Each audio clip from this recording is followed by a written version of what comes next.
अस्सलामुअलैकुम, वेलकम। अब आते हैं अपनी सेकंड स्लाइड पर, जो है benefits of good system design. इस स्लाइड पर हम देखते हैं कि एक अच्छे सिस्टम डिज़ाइन के क्या बेनिफिट्स हैं, क्या फ़वाइद हैं। फर्स्ट पॉइंट है बेटर अंडरस्टैंडिंग। ये बेटर अंडरस्टैंडिंग देता है, यानी डेवलपर को सिस्टम के रिफाइंड एस्पेक्ट्स को एलिब्रेट और समझने में आसानी होती है। सेकंड पॉइंट है एफिशिएंट डेवलपमेंट।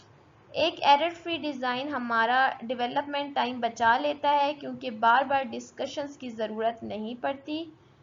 थर्ड पॉइंट ये है अर्ली डिटेक्शन, कि ये क्रिटिकल एरियाज़ में प्रॉब्लम्स की अर्ली डिटेक्शन में मदद करता है। फोर्थ पॉइंट है क्वालिटी रिपोर्टिंग, जिससे रिपोर्टिंग फॉर्मेट्स बेहतर होती हैं और मॉडिफिकेशन आसान हो जाती है।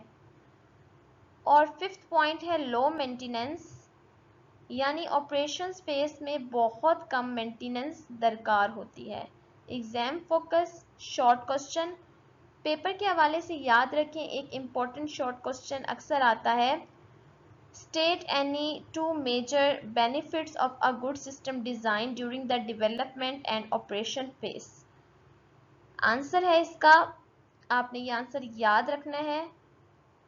ये एरर फ्री डिज़ाइन के ज़रिए डेवलपमेंट टाइम सेव करता है और ऑपरेशंस फेज में लो मेंटेनेंस रिक्वायर करता है।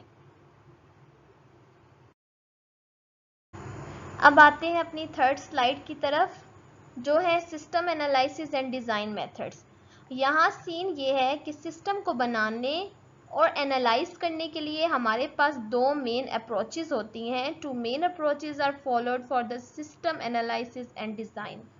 स्ट्रक्चर्ड एनालिसिस एंड डिज़ाइन, पहली है हमारी स्ट्रक्चर्ड एनालिसिस एंड डिज़ाइन, जिसके अंदर हमारे प्यारे प्यारे टूल्स आते हैं, जैसे कि flow charting, data flow diagram and entity relationship diagram. दूसरी तरफ दूसरी अप्रोच है हमारी object oriented analysis and design. और याद रखें, स्ट्रक्चर्ड एनालिसिस, ये जो स्ट्रक्चर्ड एनालिसिस है ना, ये हवा में नहीं चलती, ये proper standards, good practice, generally expected standards and proper documentation following standard rules के मुताबिक कंप्लीट डॉक्यूमेंटेशन मांगती है।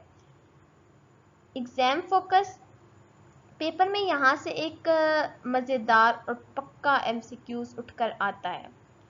Which of the following is included in structured analysis and design tools? इसका करेक्ट ऑप्शन है flow charting, data flow diagram, ERD। Flow chart introduction and direction, यहाँ बात हो रही है फ्लो चार्ट की। Definition, a schematic representation of a sequence of operations as in a manufacturing process or computer program. तो scene ये है कि फ्लो चार्ट एक ऐसी स्कीमेटिक रिप्रेजेंटेशन है जो ऑपरेशंस की सीक्वेंस को दिखाती है, चाहे वो मैन्युफैक्चरिंग प्रोसेस हो या कोई computer program. Usage, the most commonly used design and analysis technique providing a quick understanding of business processes and flows। ये सबसे ज़्यादा यूज़ होने वाली डिज़ाइन और एनालिसिस टेक्निक है जो बिजनेस प्रोसेसेस और फ्लोज को फ़ौरन समझने में मदद देती है। Direction of flow, usual direction of flow is from left to right और टॉप टू बॉटम। अब जब आप फ्लो चार्ट बनाते हैं तो याद रखें कि फ्लो का यूजुअल डायरेक्शन लेफ्ट से राइट या टॉप से बॉटम होता है। Ensure that the flow chart has a logical start and finish, और हर फ्लो चार्ट का एक प्रॉपर लॉजिकल स्टार्ट और फिनिश होना लाजमी है। एग्जाम फोकस, पेपर के अंदर यहाँ से एक डायरेक्ट और प्यारा सा शॉर्ट क्वेश्चन आ जाता है, what is the standard direction of flow in a proper flow chart? Answer आपने लिख देना है लेफ्ट टू राइट और टॉप टू बॉटम।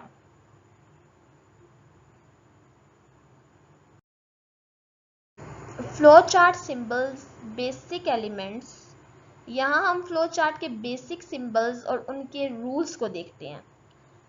सबसे पहले है टर्मिनेटर।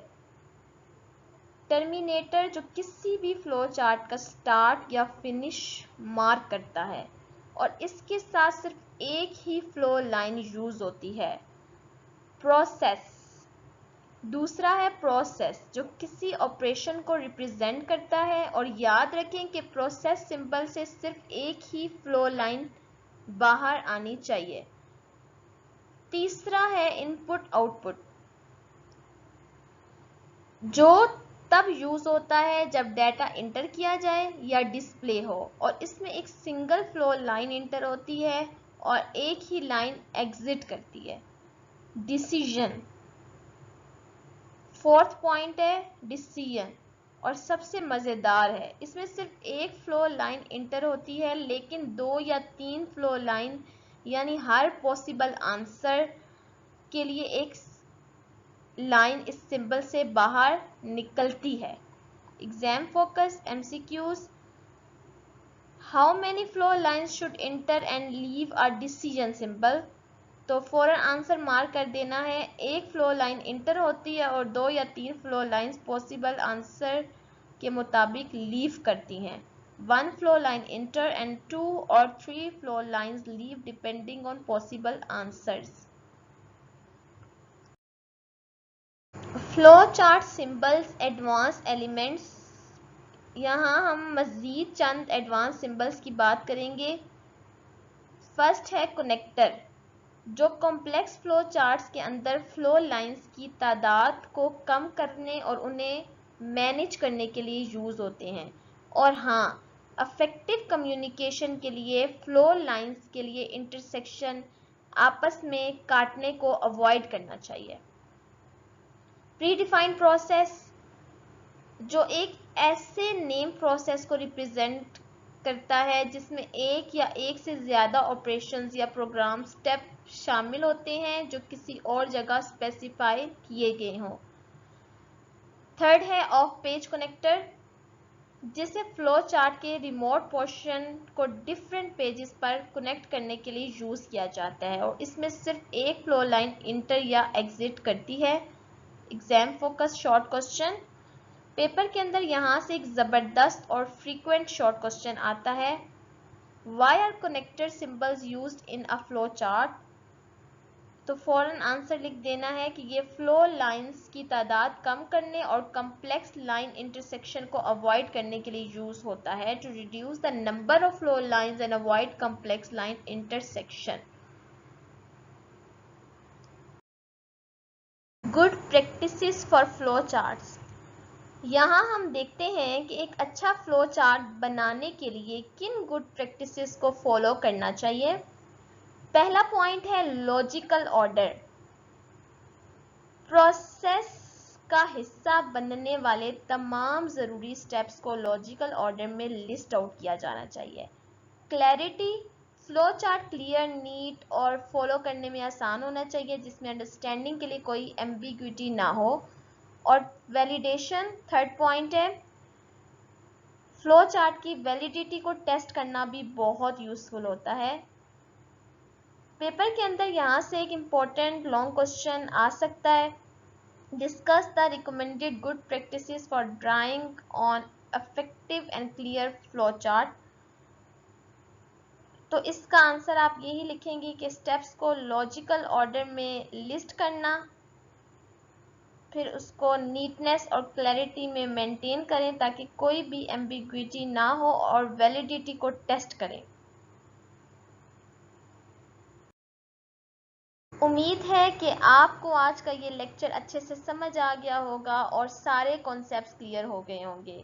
जो important long questions, short questions और एमसीक्यूज मैंने आपको पूरे लेक्चर में बताए हैं, उन्हें आपने अपने फाइनल टर्म एग्जाम्स के लिए लाजमी अच्छी तरह से प्रिपेयर करना है। इस कंप्लीट वीडियो को शुरू से आखिर तक लाजमी देखिएगा ताकि आपका कोई भी पॉइंट मिस ना हो।